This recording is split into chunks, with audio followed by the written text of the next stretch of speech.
Like plastic! Hi, my name's Geoff Morrow. I'm a songwriter, they tell me. I'm a record producer, they tell me. And I've written a few songs, one of which was called Can't Smile Without You, which Barry Manilow did, God bless him. So now let's go straight to the top of the charts. Go straight to the top of the charts. Go straight to the top of the charts. From 10 to 1, you gotta show number 1 when you go straight to the top of the charts. Top of the charts, top of the charts. That song's gonna climb to the top. When you go straight to the top of the charts. When you go straight to the top of the charts. When you go straight to the top, right to the top. When you go straight to the top of the charts.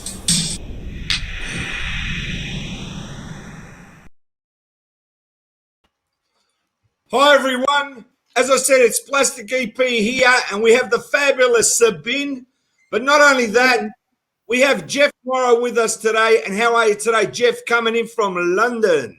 I'm fine, but why is she fabulous and I'm just Geoff Morrow? I don't like this. I like the fabulous Sabine and the fabulous Geoff Morrow. Can we do that again? What happens is sensational. What happens is sensational. Exactly. I mean, my God, there's so many adjectives he could choose from, but this is Geoff Morrow, and they also read. Geoff, anyway, you're groovy. We're going to use. Yeah, you're groovy. You're groovy. Yeah, Geoff is groovy. Okay, that's good for me. And can I just ask you? Can you hear me? Okay, because it's we're coming through loud and clear, Geoff. Loud and clear. And, you don't have to do too much, Geoff. But let me tell you, because you're a VIP, right? And Sabine knows this. We think, hey, bananas. We think you're groovy. Watch this. Yeah. Hey bananas, we think you're groovy, Hey bananas, we watch a movie, yeah. Driving tune buggies everywhere, just going crazy without a care. Hey bananas, we think you're groovy. Hey bananas, we think you're groovy. Right, we can't play the whole song because we got other things to do. But let me tell you, you can see the fabulous Sabine. She is groovy. Now, Geoff, being a songwriter that you are, I've got to explain to everyone, we're here today to talk about a new album that's out now. It's called My Hometown, and it's all about Gerry Marsden. And I'm going to ask you to tell us a little bit about that to kick off the show, about that fabulous album. Okay, and it is a fabulous album, even though we wrote a lot of the songs and produced it. But we were very, very proud to be involved with Gerry, who was a wonderful guy and a wonderful musician, wonderful singer. We had a record label. He was signed to the label. And over that period of time, we produced many tracks with him. And we decided when he passed away that we, for our own good, and who's the we? So I've got two partners, Chris Arnold and David Martin. And the three of us have been together for just over 171 years, which is a long, long time. And, and hey, can I say something, Geoff? Yeah. Did you have your 21st party last week? It was the week before, but and you didn't get your invitation. Sabine had a wonderful time. She came, and we won't tell them any more than that, Sabine. We're just going to keep quiet about it. But however, after the period when he passed away, we decided that we had to do a tribute album just to show our love and affection to him and all his friends. And so this album, a copy of which I happen to have here, which you've got there as well. This was the result. And we're very, very pleased with it. It's got some wonderful songs, including You'll Never Walk Alone, which we recorded with him instead. We re-recorded it with him. And a song called My Hometown, which is all about Liverpool, and which he used to end his act with. So we love this album. It's out available, and we hope that people enjoy it. Yeah. That's the album there. And I tell you what, you've got to buy it because it's such a great album. Now, look at the music that he's actually left, and he's touched the world so much with all his songs. I mean, you talk about the Beatles, but you talk about Gerry and the Pacemakers, and you're talking about innovators. I drive my car every day, and I'm listening to the greatest hits of Gerry and the Pacemakers, and I'll go out and buy Gerry Marsden, My Hometown, just to listen to it as a tribute. Because that's really what the album's about, isn't it, Geoff? Absolutely. It's lovely you to say that, because that's exactly it. And actually, interestingly, you should mention the Beatles. The original first recording that he did, his record producer was George Martin, who was the Beatles recording manager. And once Mitch Murray had written his first song, which was I Like It. How do you do it? How do you do it? Absolutely right. How do you do it? He did it with the Beatles. He didn't like the way it turned out. He had another artist signed on his label, which was Gerry, and he released it with Gerry. So this George Martin's going to go a long way. Watch this space, I promise. Yeah, well, what happens is he went around to the publishers, George Martin, couldn't find a song adequate enough. Then he found Mitch, found the song, gave it to the Beatles and said, listen, guys, this is a number one. Absolutely. And the Beatles said, we can't record that and sing that song back in Liverpool. They're going to laugh at us. And George said, you have to record it, and let's see what happens. They recorded it, and they didn't want to release it. That's absolutely right. Absolutely right. And it was a number one. Then his second release was a number one. His third release was a number one. First artist ever to have 3 consecutive number ones. So Gerry's been around 1963. I mean, we're not talking about yesterday afternoon. We're talking about a long time. He's a real star, and he'll be remembered forever. He's a good boy. There you go. Ferry cross the Mersey. Ferry cross the Mersey. I've actually done the ferry crossing, Geoff. I went to Liverpool with my rock choir. Good. Yeah, I go to, well, I've been a member of rock choir for about 12, 13 years. Not lately. I left about 3 years ago, but we've done, I'm based in Twickenham. I'm a Kingston branch of rock choir. We've done gigs from London to Liverpool at the Echo and the Cavern. That's right. So we did all them. Yeah, well it's excellent. Yeah. Absolutely right. That's absolutely right. Absolutely right. Yeah, Geoff, I'm going to ask you. Very bad. I haven't got any glasses. I'm feeling terrible. Oh, no, but you know. I'll take them off now. No, I love them. I love them. I'll put them back on then. So I think a plastic may have stilled on us, but no, he's back. He's back. Good. Okay. Good. No, Geoff, listen, how did you fall into songwriting yourself?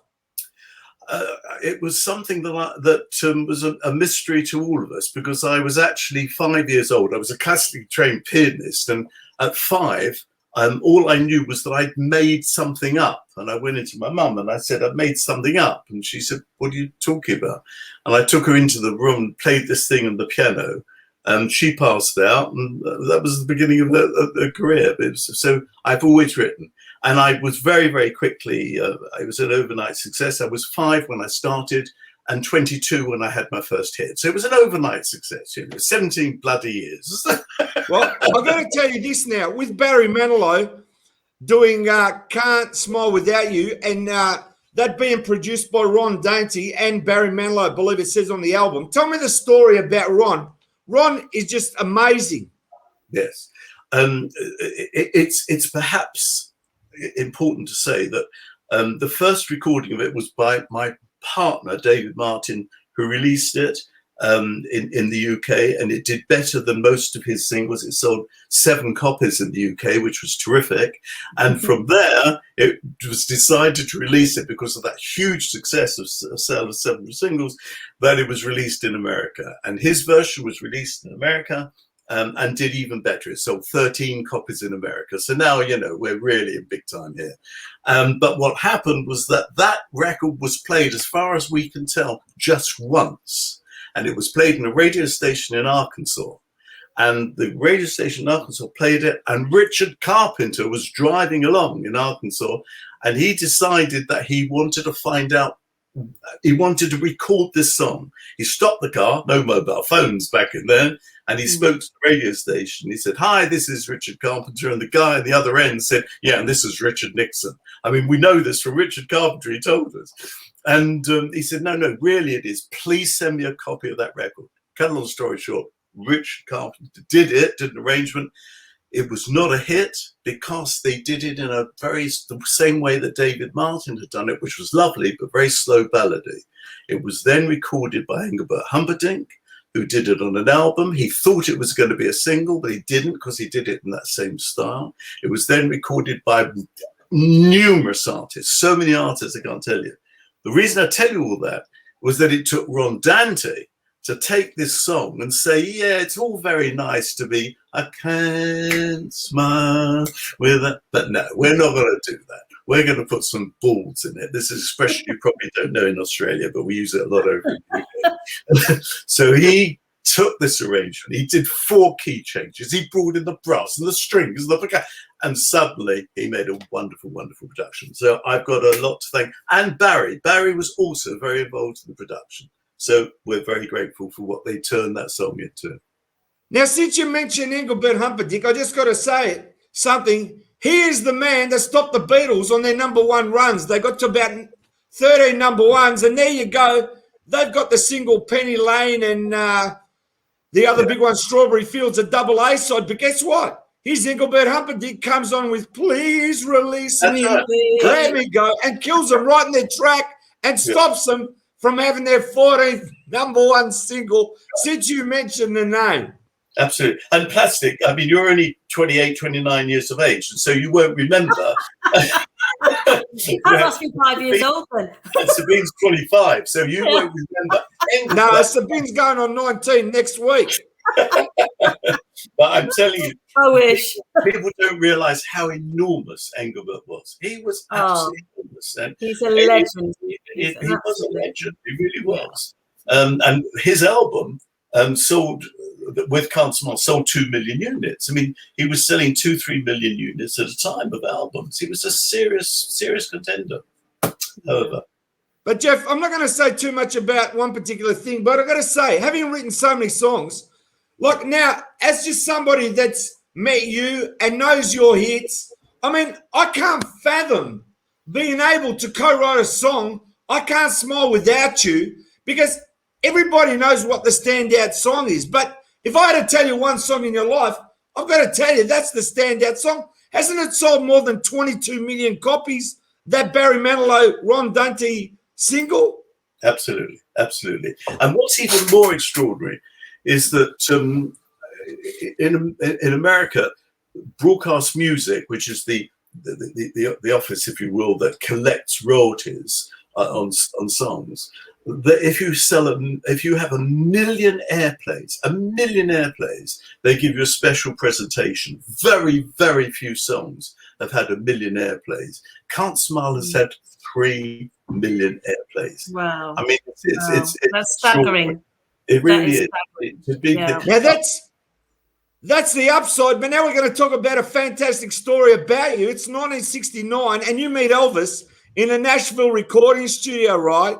Yeah. And then he asks you to write a song, and you write "Let Me Be Friends," and he uses it as the title track and the name of the album. Please tell me what it was like in 1969, and you meet Elvis for the first time. I mean, how was it? Was it like Elvis said, "Hey, Geoff, can you write a song for me?" How was it? You tell me. What an impersonation. Well, I thought it was him. For a moment, I thought Elvis had come back. Is that extraordinary? Elvis is in the house. I'm telling you. Hey, baby, it's a king. I love it.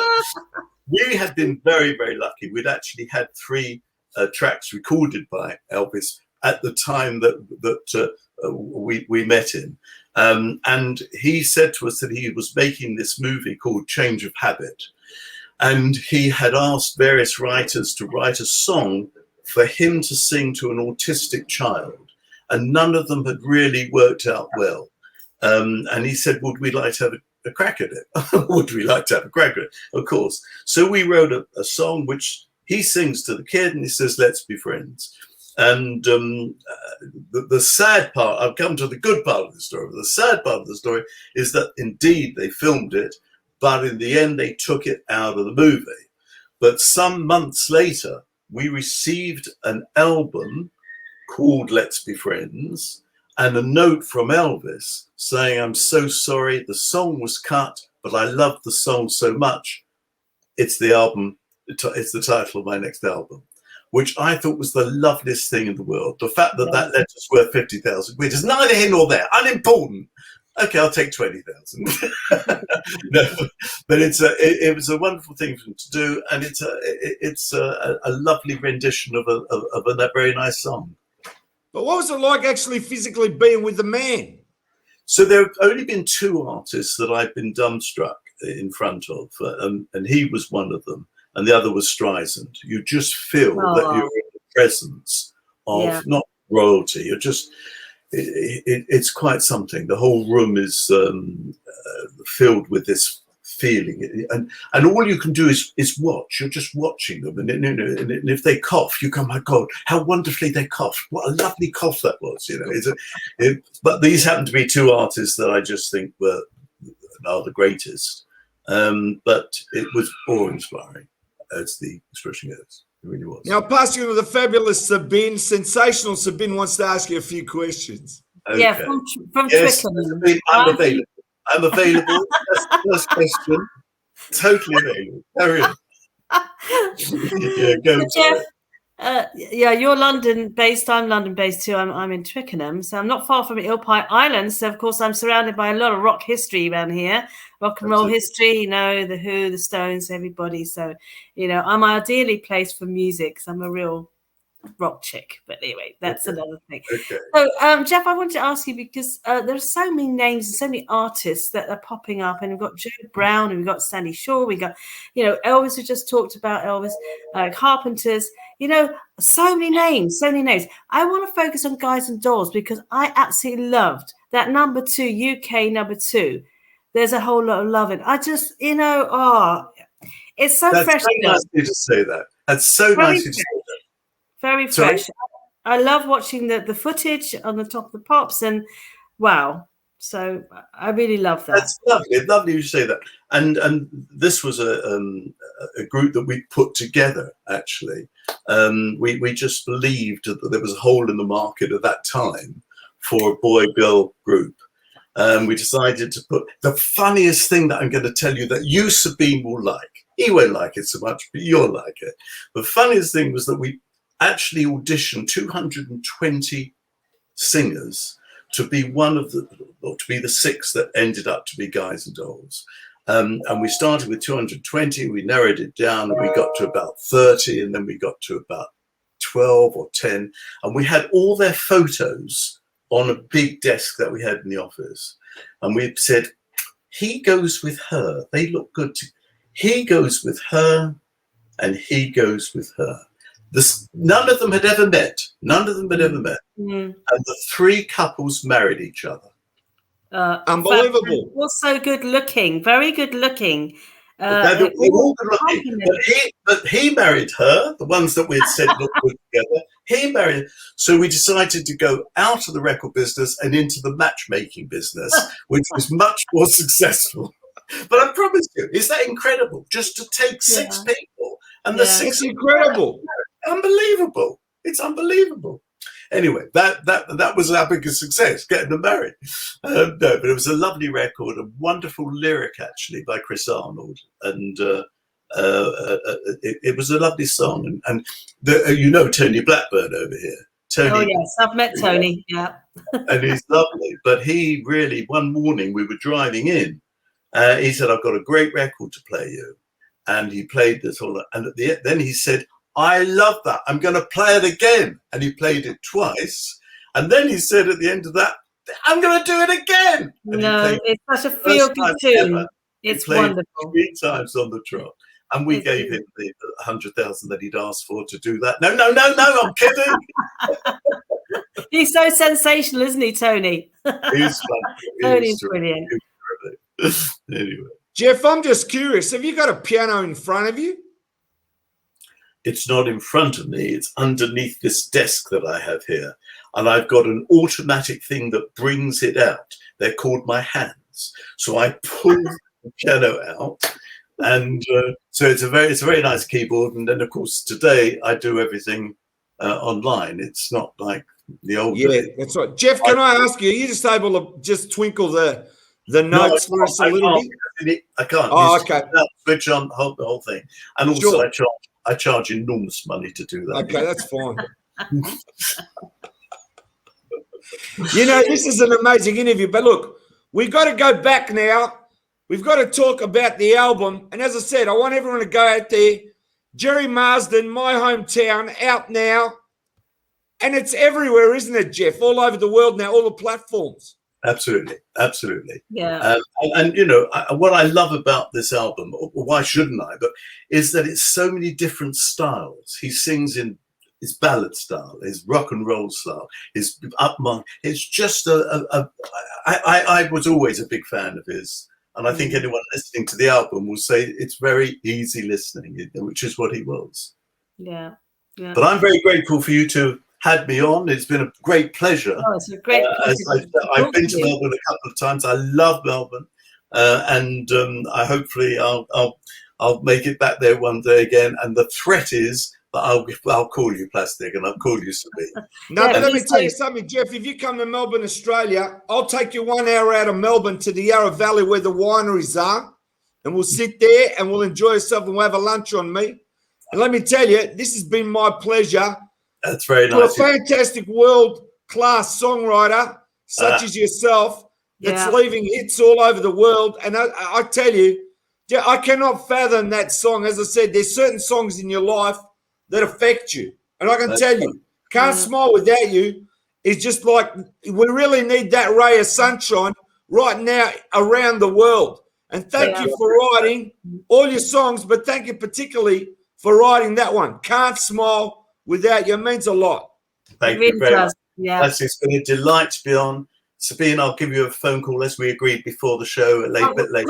Well, come over to your Pie Island. I'll take you for a tour around Twickenham. How about that? You've got a great museum. You've got a great museum just reopened. Seriously, come over and see me. She will. Anyway, listen, stay there, Geoff. Don't go for a minute. All right, thanks everybody for watching. Go straight to the top of the charts. And we had him here, world-class Geoff Morrow. We love the guy. A great songwriter. Thanks again.